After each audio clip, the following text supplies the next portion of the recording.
Every week, millions of British households reach for a bag of flour without a second thought. It seems like one of the most basic, innocent ingredients you can buy.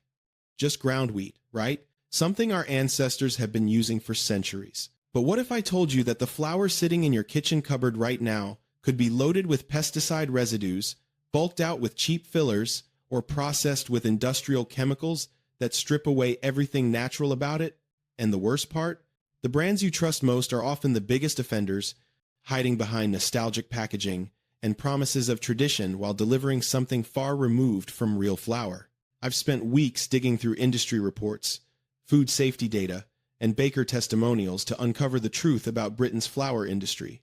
And what I found shocked me, from supermarket value brands that barely qualify as proper flour to household names caught misleading customers with false advertising claims. The reality is that most of the flour sold in the UK prioritizes profit margins over quality, nutrition, and honesty.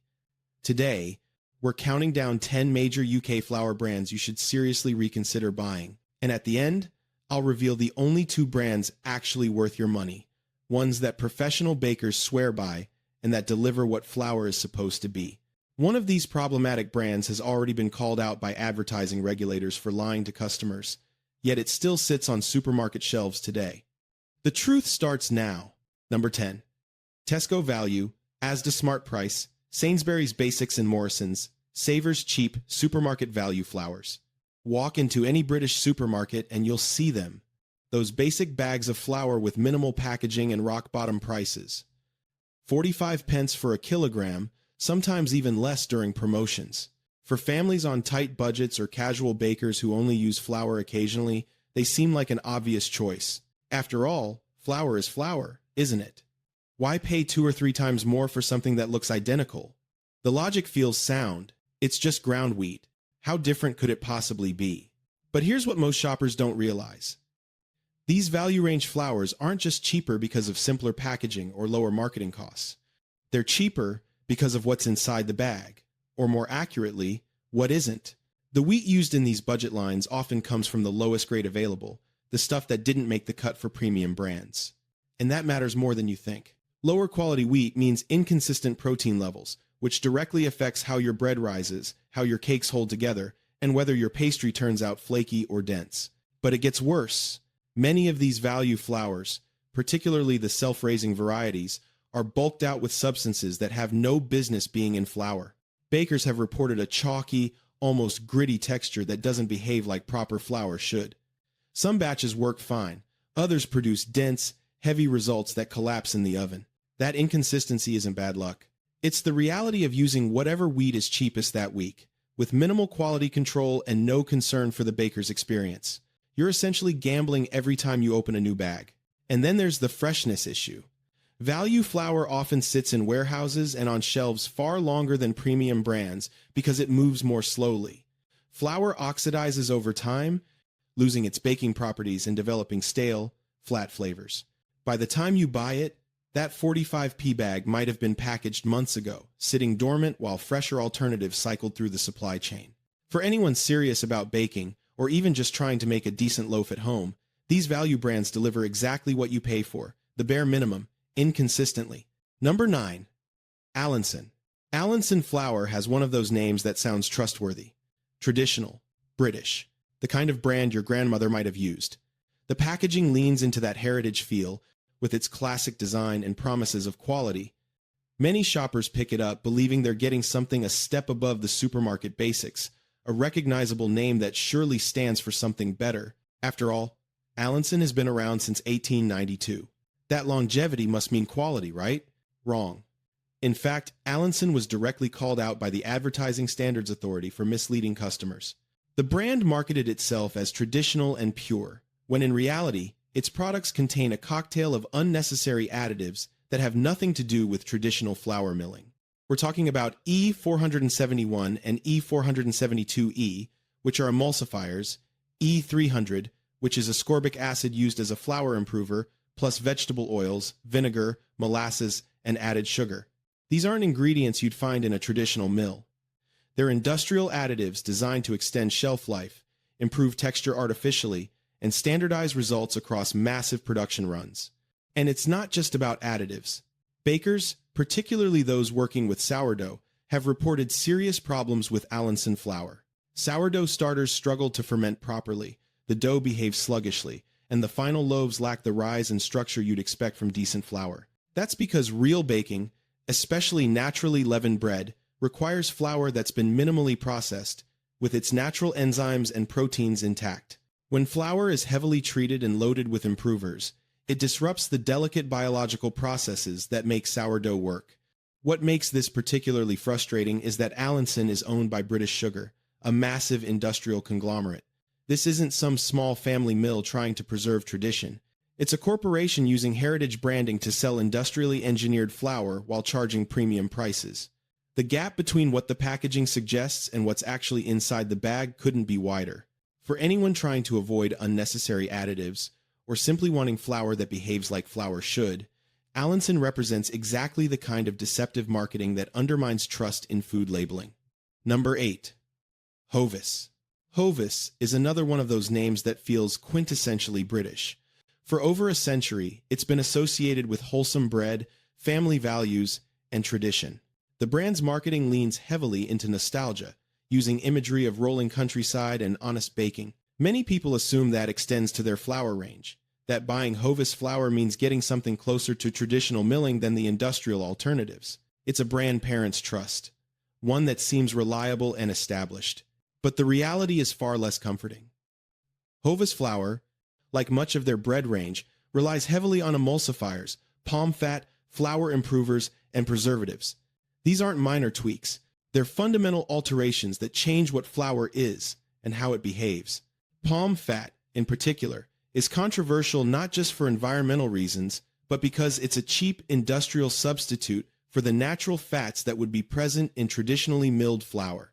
Emulsifiers are added to ensure consistency, but they also mean the flour is designed for large-scale industrial baking processes, not home kitchens. Perhaps most misleading is Hovis's sourdough range. Real sourdough bread requires wild yeast fermentation, a slow process that develops complex flavors and makes bread more digestible. Hovis's sourdough products use dried sourdough powder, a shortcut that delivers a vaguely tangy flavor without any of the actual benefits or authenticity of real sourdough. It's marketing, not tradition. For customers who specifically seek out sourdough believing it's healthier or more natural, this kind of deception is particularly troubling. And there's a financial angle worth noting. Hovis has been struggling badly, reportedly losing around £30 million annually. When companies are hemorrhaging money like that, cost-cutting becomes the priority. That means cheaper ingredients, more processing shortcuts, and less concern for quality. The Hovis name might carry weight, but the product inside increasingly doesn't match the heritage the brand trades on. For bakers who want flour that performs reliably without a laundry list of industrial additives, Hovis is another disappointing example of a trusted name delivering something far removed from what its branding suggests. Before we continue to the next brands on this list, if you're discovering things about your flour you never knew, make sure you hit that like button and subscribe. We're about to reveal even more shocking truths about brands that sit in almost every British kitchen, and you won't want to miss what's coming next. Number 7. McDougall's. McDougall's is one of those flour brands that's been around for so long, it almost feels like part of the British baking landscape. The red and white packaging is recognizable, the name is familiar, and for many home bakers, it's simply what they've always used. It sits in the middle price range, not as cheap as the value brands, but not premium either, which makes it feel like a sensible, middle ground choice. The kind of flour that surely represents decent quality without breaking the bank. After all, it's been trusted for generations. But here's what most people don't know. McDougall's isn't some independent family mill preserving traditional methods. It's owned by Premier Foods, a massive industrial conglomerate that acquired it through the RHM buyout. And Premier Foods has one primary objective: cutting costs and maximizing efficiency across their entire product line. That means standardization, mass production, and the kind of industrial processing that prioritizes consistency and shelf life over quality and nutrition. The flour itself is typical of mass market production. It's milled from wheat that meets minimum standards, then treated with the standard array of flour, improvers, and additives common in industrial baking. But what really sets McDougall's apart as problematic is the inconsistency. Bakers frequently report that protein levels vary significantly from bag to bag, which is disastrous if you're trying to perfect a recipe.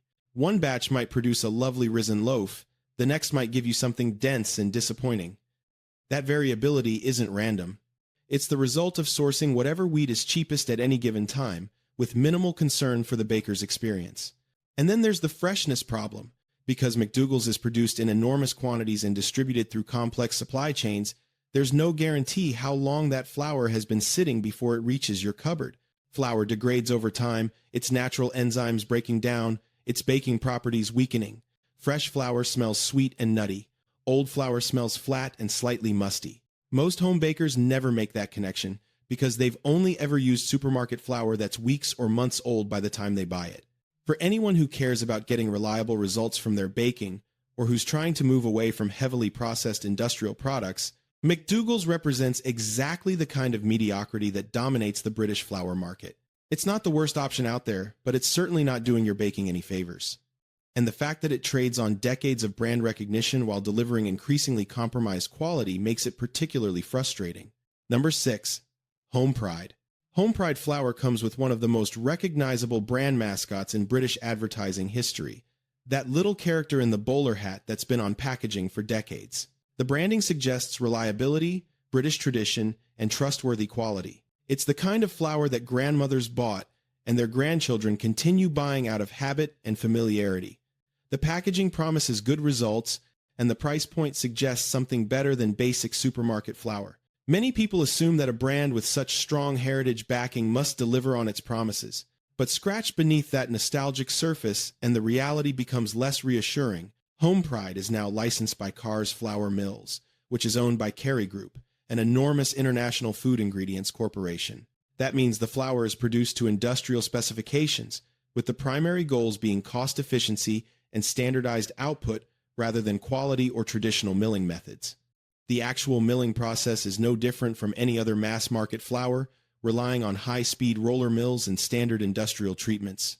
What's particularly telling is the feedback from actual bakers who've used Home Pride extensively. Reviews are mixed at best, with many reporting that the flour produces heavy, dense results that don't rise properly. Some describe it as sticky flour that doesn't handle well during kneading, clumping, and resisting proper gluten development. Others note that bread made with Home Pride tends to stale faster than bread made with better quality flour, suggesting the wheat quality and milling process leave something to be desired. And here's the thing about inconsistency. When flour behaves differently from batch to batch, it's not your baking skills that are the problem. It's the flour itself. Professional bakers know that reliable flour is the foundation of everything they do. If the protein content varies, if the moisture levels aren't controlled, if the wheat quality fluctuates, then recipes that worked perfectly last week will fail this week. Home Pride's reputation among serious bakers is mediocre, precisely because it doesn't deliver the consistency that good baking requires. For home bakers who've struggled with recipes not turning out as expected, who've wondered why their bread doesn't rise like it should, or why their cakes sometimes collapse, the flour is often the hidden culprit. Home Pride might have a friendly face on the packaging, but what's inside the bag is standard industrial flour that prioritizes shelf presence over performance. And for anyone who's serious about improving their baking or avoiding heavily processed ingredients, that cheerful branding masks a product that simply doesn't deliver what it promises. Number 5. Non-organic conventional flours, generic mass-market brands. This entry isn't about one specific brand, but about a category that includes most of the flour sitting on British supermarket shelves right now. The everyday conventional flour that seems perfectly normal because it's what everyone buys. White flour, wholemeal flour, plain, self-raising, all of it milled from conventionally grown wheat and processed through standard industrial methods. It looks clean, it's cheap, and there's nothing on the packaging that suggests anything concerning. Most shoppers assume that because it's sold in major retailers and meets food safety standards, it must be fine. But recent testing has revealed something deeply troubling about conventional flour, something that should concern anyone who bakes regularly or feeds flour-based foods to their family. Studies have found that conventional flour contains up to 4 times higher pesticide residues compared to organic alternatives. And we're not talking about trace amounts that barely register. We're talking about measurable levels of chemicals like chlormequat, a growth regulator that's routinely detected in conventional wheat products. The data is stark. In testing of conventional flour samples, 87% contained pesticide residues. Compare that to organic flour, where only 25% showed any pesticides at all, and those levels were significantly lower. Even more concerning, whole grain conventional flour contains roughly twice the pesticide residues compared to white flour from the same source. That means the supposedly healthier wholemeal option is actually delivering a higher dose of agricultural chemicals with every slice of bread. And it's not just one or two rogue samples. This is systemic across the conventional wheat industry. Farmers use pesticides, herbicides, and growth regulators throughout the growing season, then often apply glyphosate as a desiccant right before harvest to speed up drying. All of those chemicals leave residues that survive the milling process and end up in your flour. The wheat industry considers these levels safe, within legal limits, but safe according to regulatory standards doesn't mean those chemicals belong in your daily bread, especially when they accumulate over years of regular consumption. For families who bake frequently, who make their own bread, cakes, and pastries, who feed flour-based meals to young children, this should be a wake-up call. You're not just buying flour, you're buying whatever was sprayed on that wheat field, and conventional agriculture uses a lot of sprays. Professional bakers who work with sourdough have noted another issue. Pesticide residues can actually inhibit wild yeast cultures, making sourdough starters sluggish and less active. The very chemicals meant to kill pests in the field continue affecting biological processes in your kitchen. The uncomfortable truth is that conventional flour, regardless of brand, carries a chemical load that didn't exist in flour 50 years ago. Modern industrial agriculture has transformed wheat from a simple crop into a heavily treated commodity, and all of that treatment ends up in the final product. For anyone concerned about reducing their exposure to agricultural chemicals, particularly families with young children or anyone with sensitivities, conventional flour isn't the neutral, harmless staple it appears to be. And if that revelation about pesticides in everyday flour shocked you, the next brands will show you just how deceptive food labeling can be. Because what comes next includes products specifically marketed as healthier alternatives, yet they hide processing methods that contradict everything their packaging suggests. Stay with me, because brands 4 through 1 get progressively more disturbing. Number 4. Ultra-cheap gluten-free flours, various brands. The gluten-free market has exploded in recent years, and with it has come a flood of cheap gluten-free flour alternatives flooding supermarket shelves. For people with celiac disease or genuine gluten sensitivity, these products seem like a blessing, an affordable way to enjoy baking without the painful consequences of wheat. The packaging often features reassuring labels: certified gluten-free, suitable for coeliacs, safe alternative, and because gluten-free products are typically expensive, finding a budget option feels like a genuine win. Many shoppers assume that gluten-free certification means the product is cleaner, safer, and more carefully produced than conventional flour. But the reality is far more concerning. Testing has revealed that many ultra-cheap gluten-free flours contain significantly higher levels of glyphosate contamination than even conventional wheat flour. Glyphosate is the active ingredient in Roundup, one of the most widely used herbicides in agriculture, and it's routinely sprayed on crops like oats, rice, and legumes, the very ingredients used in gluten-free flour blends. Because these crops aren't regulated as strictly as wheat in some jurisdictions, and because manufacturers are focused on keeping costs low, quality control around pesticide residues can be shockingly poor. Even more troubling, independent testing has found that some products labeled as gluten-free actually contain detectable levels of gluten, enough to trigger reactions in sensitive individuals. Cross-contamination during milling and processing is common, especially in facilities that also handle wheat products. For someone with celiac disease, this isn't just disappointing, it's dangerous. The very product they're buying to protect their health could be causing the inflammation and immune response they're desperately trying to avoid. And there's the nutritional void to consider. Many cheap gluten-free flours are made from refined starches, rice flour, and corn flour that have been stripped of fiber, vitamins, and minerals. They're bulked out with stabilizers and gums to mimic the texture of wheat, but nutritionally they offer very little. People switch to gluten-free thinking they're making a healthier choice, but unless they're medically required to avoid gluten, they may actually be trading nutrient-dense whole wheat for nutritionally empty starches loaded with processing aids. For anyone who genuinely needs gluten-free flour, this is a category where you absolutely cannot afford to go cheap. The budget brands cut corners in ways that can directly harm your health. And for people without celiac disease who've jumped on the gluten-free trend thinking it's healthier, you're likely paying more for an inferior product that delivers less nutrition than regular flour would. Either way, Ultra-cheap, gluten-free flour represents one of the most misleading categories in the entire flour aisle. Number 3. Part-baked bread flour products. Lidl, Aldi, frozen section. Walk through the frozen section of Lidl or Aldi and you'll see them, part-baked bread products that promise the magic of fresh-baked bread with almost no effort. Just pop them in the oven for 10 minutes and suddenly your kitchen smells like a bakery. They're incredibly popular because they feel like a cheat code, the illusion of homemade bread without any of the work. Many shoppers view them as better than supermarket sliced bread because you're finishing the baking process yourself. That suggests freshness, quality, something closer to real bread. But here's what most people don't realize. These part-baked products are manufactured in industrial facilities, often abroad, then frozen and shipped across Europe. The dough isn't made fresh that morning. It's made weeks or even months earlier, partially baked, frozen immediately, then transported through cold chains to end up in your local discount supermarket. And to survive that journey, to maintain structure during freezing and thawing, to still rise and brown properly after weeks in a freezer, they require a cocktail of preservatives, dough conditioners, and processing aids that would never appear in bread baked fresh from scratch. The ingredient lists on these products reveal the truth. Emulsifiers to stabilize the dough, enzymes to maintain gluten structure during freezing, preservatives to prevent mold during the long supply chain, and often palm oil or other cheap fats to extend shelf life. These aren't minor additions. They fundamentally change what bread is.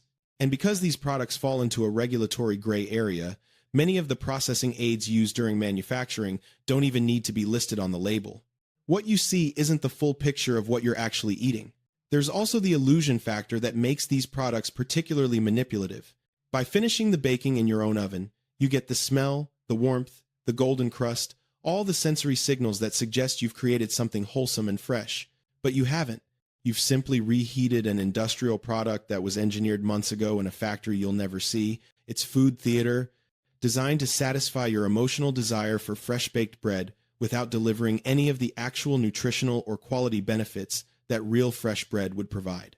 For families trying to reduce their consumption of ultra-processed foods, these part-baked products are a trap. They feel like a step up from packaged sliced bread, but in reality they're just as processed, just as far removed from real baking, and potentially even more deceptive because of how they're marketed. If you want fresh bread, you need to either bake it yourself from proper flour or buy from a real bakery that makes it fresh that day. These frozen discount bread products deliver convenience, but at the cost of everything that makes bread actually good for you. Number 2, bleached and chlorinated flour, if found, imported. Now, this entry requires a caveat. Bleached and chlorinated flour has technically been banned in the UK and EU since 1998, so you shouldn't find it in British supermarkets under normal circumstances. But it's worth including because it still occasionally appears in imported American products, specialty baking ingredients ordered online, or international food sections. And understanding what bleaching actually does to flour helps explain why so much modern flour, even the legal stuff, has problems. Bleaching flour involves treating it with harsh chemical agents, chlorine gas, benzoyl peroxide, or potassium bromate, to artificially whiten it and alter its baking properties. Natural flour has a slightly cream or yellow tint because of the carotenoids present in wheat.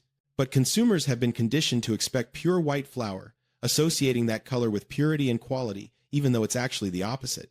Bleaching strips away those natural pigments, but it also damages the protein structure, destroys vitamins, and leaves chemical residues that some studies have linked to health concerns. The reason flour is bleached isn't about making it better. It's about making it cheaper and faster to produce. Naturally, aged flour develops its baking properties over time as it oxidizes, a process that takes weeks and requires storage space. Bleaching accomplishes the same effect in hours, allowing manufacturers to turn raw flour into finished product almost immediately, saving time and warehouse costs. But what you gain in efficiency, you lose in quality. Bleached flour produces weaker gluten structure, absorbs liquid differently, and lacks the subtle flavor compounds that develop during natural aging. Even though bleached flour is banned in Britain, the mentality behind it, prioritizing speed, cost-cutting, and visual appearance over actual quality, still pervades the flour industry. The same companies that would bleach flour if it were legal are the ones using excessive processing, cheap wheat, and industrial additives to achieve similar results through legal means. Understanding bleaching helps you recognize that modern flour production, even within regulations, often prioritizes everything except the quality of what ends up in your bread. And if you do encounter bleached flour, whether in imported products or specialty ingredients, avoid it absolutely. It represents the worst of industrial food processing, a practice so harmful that even relaxed food regulators felt compelled to ban it. The fact that it's still legal and widely used in the United States should tell you everything you need to know about how different food safety standards can be between countries. Number 1. Flour during shortage periods, all brands. Post-pandemic quality compromises. And here we reach number 1, the most insidious problem of all because it affects virtually every brand, even the ones that are usually reliable. During shortage periods, particularly in the aftermath of the pandemic and during supply chain disruptions, flour quality across the board has suffered dramatically. And most shoppers have no idea it's happened because the packaging looks exactly the same. The prices have gone up, sometimes doubling or tripling, from 75 pence to over £2 for a standard bag, but the quality inside has often gone down. When demand surges and supply chains are stressed, flour mills make compromises. They source wheat from wherever they can get it, regardless of quality. They reduce aging time to push product through faster. They relax their internal quality standards because keeping shelves stocked becomes more important than maintaining consistency. Bakers noticed this immediately during lockdown. Suddenly, bread wouldn't rise properly, dough behaved differently, and recipes that had worked for years started failing. But casual home bakers assumed they were doing something wrong, never realizing the flour itself had changed. The shortage mentality also created opportunities for unscrupulous practices. Some manufacturers quietly reformulated their products, adding more processing aids, changing wheat sources, or altering milling processes to stretch supplies further. Because there was so much demand and so little competition, they knew customers would buy whatever was available. And crucially, none of these changes required new labels or announcements. The flour that says McDougall's or Allinson or any other familiar name might be significantly different from what that same bag contained 2 years ago. This matters because trust is the foundation of food purchasing. When you buy a branded product, you expect consistency. You expect that your experience will match previous experiences. But during crisis periods, that trust gets exploited. Companies make changes they would never make under normal circumstances, changes they don't advertise, and then they keep those cost-saving measures in place even after the shortage ends. The flour you're buying right now might be fundamentally different from what you remember, and there's no way to know unless you notice it performing differently in your baking. For anyone who's struggled with baking over the past few years, who's followed recipes perfectly but gotten disappointing results, who's wondered if they've somehow forgotten how to bake, this is often the real culprit. It's not you, it's the flour. And until manufacturers are forced to be transparent about sourcing changes, quality compromises, and formulation shifts, we're all baking blind, trusting brands that have quietly stopped being trustworthy. The two brands actually worth buying. So after all that, you're probably wondering, is there any flour worth buying? Yes, two brands stand out for actually delivering what flour should be, and professional bakers have known about them for years. Number 1. Shipton Mill. Shipton Mill is the gold standard of British flour. This is stone-ground, organic flour milled in small batches with genuine care for quality. Professional bakers, including internationally respected names like Ken Forkish and Dan Lepard, specifically recommend Shipton Mill because it performs consistently, has proper protein levels, and hasn't been over-processed. Their organic No. 4 is particularly beloved by sourdough bakers because it creates strong, active fermentation and produces bread with proper structure and flavor.